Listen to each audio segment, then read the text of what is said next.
করে সকল ভাইদের কাছে, এই মাহফিল কমিটির কাছে দোয়া চাই। আমার শায়েখ আল্লামা নজরুল কাসিমি সাহেব, উনি খুব অসুস্থ আছেন। সবাই নজরুল ইসলাম কাসিমি সাহেবের জন্য দোয়া করবেন, যাতে উনি আমাদেরকে আবার দ্বীনের কথা, কোরআনের কথা আমাদেরকে শোনাইতে পারে। ওনার গুরুত্বপূর্ণ আলোচনা আমরা আবার নিতে পারি, ওনার ইখলাসি বয়ানগুলো আমাদেরকে শোনানোর তৌফিক দান করে।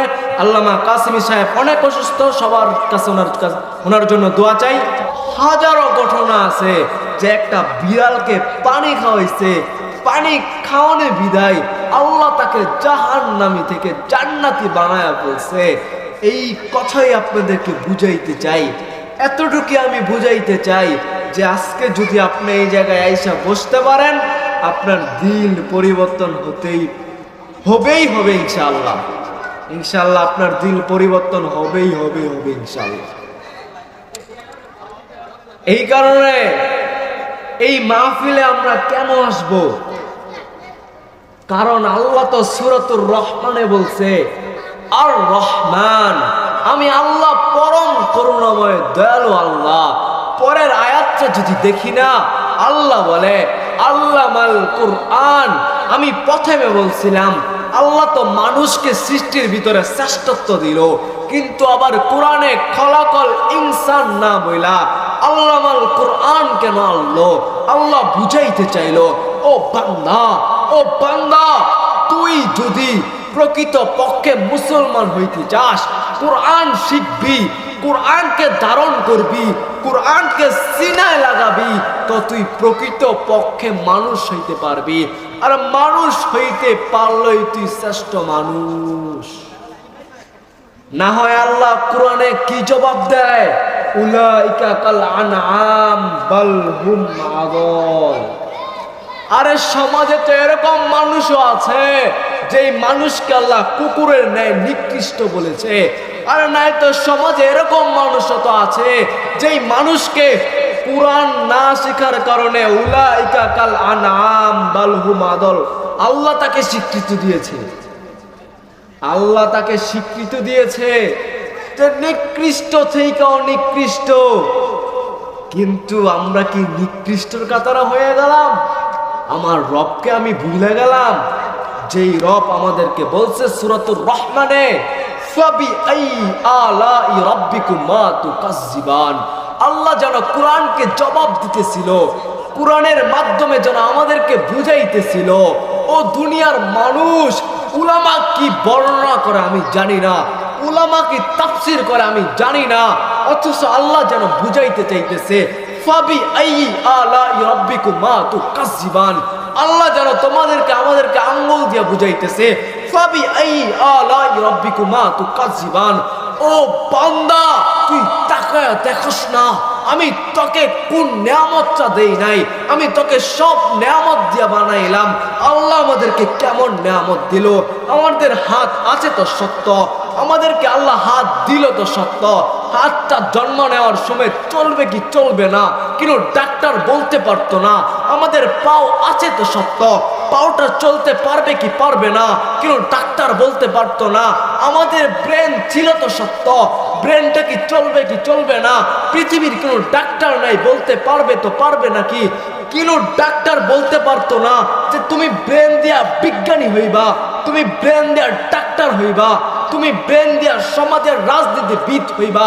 কোনো ব্যক্তি নাই, কোনো জিনিস নাই যে ব্রেনটা তুমি কি কাজে লাগাইবা কেন ডাক্তার বলতে পারবে। আল্লাহ বলে আমি তোমাকে ব্রেনের নিয়ামত দিলাম। আল্লাহকে যদি জিজ্ঞেস করি আল্লাহ আর কি নিয়ামত দিলেন, বলে শ্বাসের দিকে তাকাও না। শ্বাস নেওয়ার জন্য এরকম কোনো জিনিস নাই যেই জিনিসটার মাধ্যমে তোমার শ্বাস টানে আর বাহির করে। আল্লাহ বলে আমি তোমাকে শ্বাস নেওয়াই তো আনি। আল্লাহ শ্বাস দিল, কান তো আমাদেরকে দিছে র‍্যাক লাগানো ভিতরে, কিন্তু কোনো ব্যক্তি নাই যেই ব্যক্তি বলতে পারবে, ডাক্তার বলতে পারবে যে জন্মের পরে সে শুনবে কি শুনবে না। কিন্তু ডাক্তারও বলতে পারে না, কিন্তু বিজ্ঞানীও বলতে পারে না, কেউ বলতে পারে না। কিন্তু রব বলে আমি তোমাকে দিলাম, আমি দিলাম, আমি দিলাম। কে দিল? কে? উনি কে? উনি জবাব দেয়, উনি 99 পদের মালিক। উনি কেমন 99 পদের মালিক? নামগুলা শুনলে বোঝা যায়, নামগুলা বললে বলা যায়। আল্লাহ বলে, হুয়াল্লাহুল্লাযী লা ইলাহা ইল্লাহু আর রহমানুর রহিমুল মালিকুল কুদ্দুসুস সালামুল মুমিনুল মুহাইমিনুল আজিজুল জব্বারুল মুতাকাব্বির আল খাফিদুর রাফিউল মুইজ্জুল মুদিল্লুস সামিউ আল হাকামুল আদলুল লাতীফুল খাবীর। আরো আছে সিফাতি নাম সহ। আল্লাহ 99 পদের মালিক, 99 পদের মালিক। ওই 99 পদের মালিককে বুইলা যুবকরা মেলায় ঘুরে কি কইরা বলেন? যুবকরা হ্যাপি নিউ ইয়ার আসলে, হ্যাপি নিউ ইয়ারের দিন ঘুরে কি কইরা? আল্লাহ তো হ্যাপি নিউ ইয়ার দেয় নাই, আল্লাহ তো দিচ্ছে রমজান। আল্লাহর অনুগত্য তো হয় নাই যুবক, আল্লাহর অনুগত্য তো হয় নাই। যে যুব সমাজকে আমার বুঝানোর টার্গেট যে যুবকটা কি, যুবকরা রাসূল চিনল কতটুক, যুবকটা রাসূল পাইল কতটুক, রাসূলের আদর্শে আদর্শবান হইল কতটুক,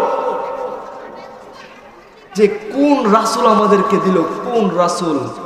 আমার কাছে তো সময় নাই, তাই আমি একটাও খুলতেছি না, একটু টাচ দিয়ে যাইতেছি। আমার কাছে সময় থাকলে আমি বুঝাইতাম, আমার কাছে সময় নাই।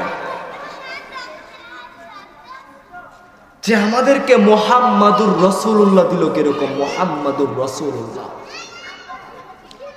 আর এই মুহাম্মাদুর রাসূলুল্লাহকে পাইয়া তার আনুগত্য করলাম কতটুকু, তার আনুগত্যের দিকে থাকলাম কতটুকু, এতটুকুই আমার বুঝানোর উদ্দেশ্য। যে মূসা আলাইহিস সালামকে যখন রাসূলের বর্ণনা করত, তো আল্লাহকে জবাব চিৎকার মেরা বলতো মূসা আলাইহিস সালাম। মূসা আলাইহিস সালাম চিৎকার মেরা বলতো, আল্লাহ আপনার কিতাব আপনি নেন, কিতাব আপনারটা আপনাকে দিলাম, আমি মুহাম্মাদি চাই না, আমি মুহাম্মাদের উম্মত হইতে চাই। আল্লাহকে তখন জবাব দিছিল, আল্লাহ তখন মূসাকে জবাব দিছিল, ও বন্ধু শোনো, ওই নবীর উম্মত যে হবে সেও ফিক্সড, তাকে আমি ফিক্সড করে দিলাম, সেও ফিক্সড হয়ে গেছে, তুমি মুহাম্মাদের উম্মত হইতে পারো। দানিয়ান আলাইহিস সালাম ছিলেন, দানিয়ান আলাইহিস সালাম।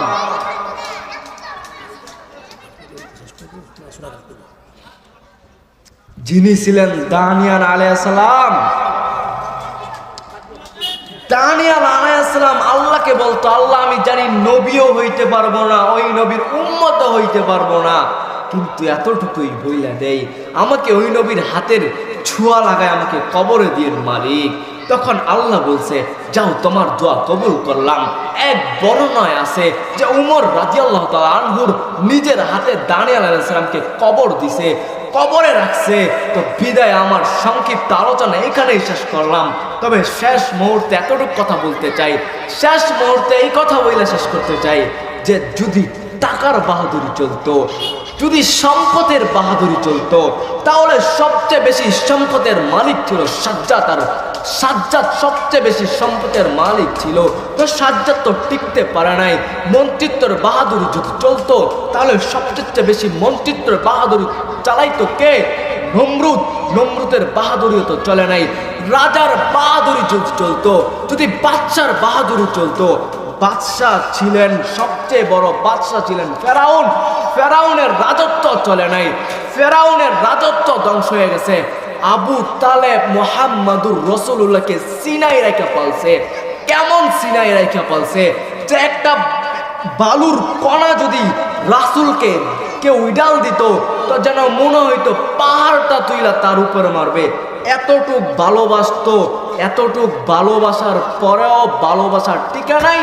তো মুহাম্মাদুর রাসূলুল্লাহর আদর্শে আমাদেরকে রঙিন হওয়ার তৌফিক দান করুক। আমি আমার আলোচনা এখানে শেষ করছি।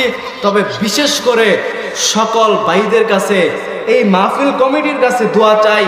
আমার শায়েখ আল্লামা নজরুল ইসলাম কাসিমি সাহেব, উনি খুব অসুস্থ আছেন, সবাই নজরুল ইসলাম কাসিমি সাহেবের জন্য দোয়া করবেন, যাতে উনি আমাদেরকে আবার দ্বীনের কথা, কোরআনের কথা আমাদেরকে শোনাইতে পারে, ওনার গুরুত্বপূর্ণ আলোচনা আমরা আবার নিতে পারি, ওনার ইখলাসি বয়ানগুলো আমাদেরকে শোনানোর তৌফিক দান করে।